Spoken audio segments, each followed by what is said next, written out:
Hey everyone, it's Lisa from Primitive Gatherings, and it's time for clue number 5 for Oh Say Can You Sew Quilt Along.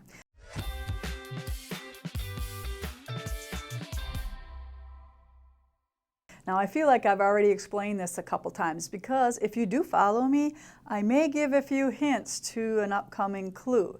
So you might want to go back and watch some videos from prior to this where I might explain in depth, or you watch me make half square triangles. Kaylee's going to link a video for half square triangles for this, so you can actually see me make 40 half square triangles in a small amount of time.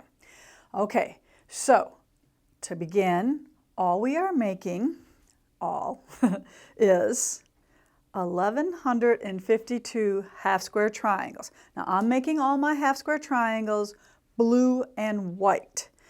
So they're all scrappy, and then we're going to take all those triangles and we are going to make 9-patch half square triangle blocks.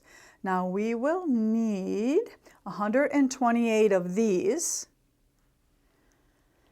And if you're not so scrappy and you want to maybe make them match, think sets of 4 that match. All right, so that's kind of a little clue because 4 of these will be going together for our next clue. But I just want to talk about the triangle paper. So this is the triangle paper that you're going to need, 1 inch finished. It is on our website.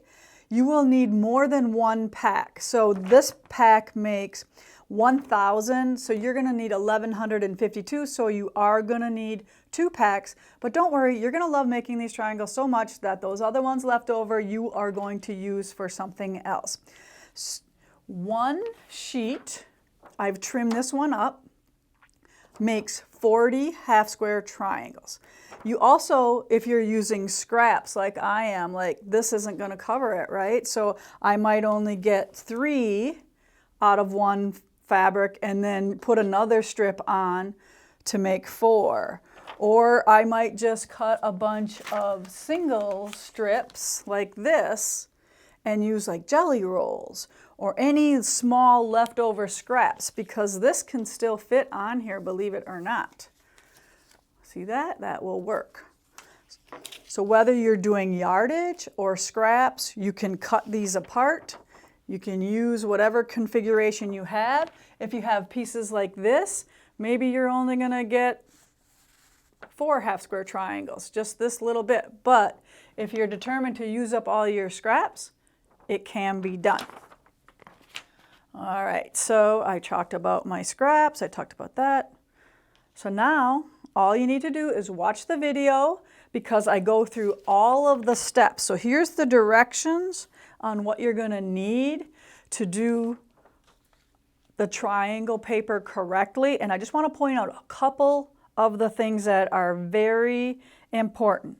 One of them is to shorten your stitch length. So when I am stitching these right here, I put my stitch length at half of what I normally stitch at, because when we rip this paper off, we want it to come off very easily. And the way to do that is to make that stitch length shorter. And then another thing I do is I press my triangles with the paper still on, because that gives you less distortion. And then there's other things like starching ahead and all that kind of stuff that we've already talked about. So make sure you go to my blog, lisabongean.com, download Clue 5, and remember, Clue 5 is available for 1 month, and then it goes on sale for $5. So get it while it is still free. And make sure you tell all your friends about our quilt along so they can join in as well. All right, and to make it really easy for you, we are going to link the triangle video right on the end of this video, so you don't even have to go and look for it. All right, now take care everyone, and we'll see you for clue number 6.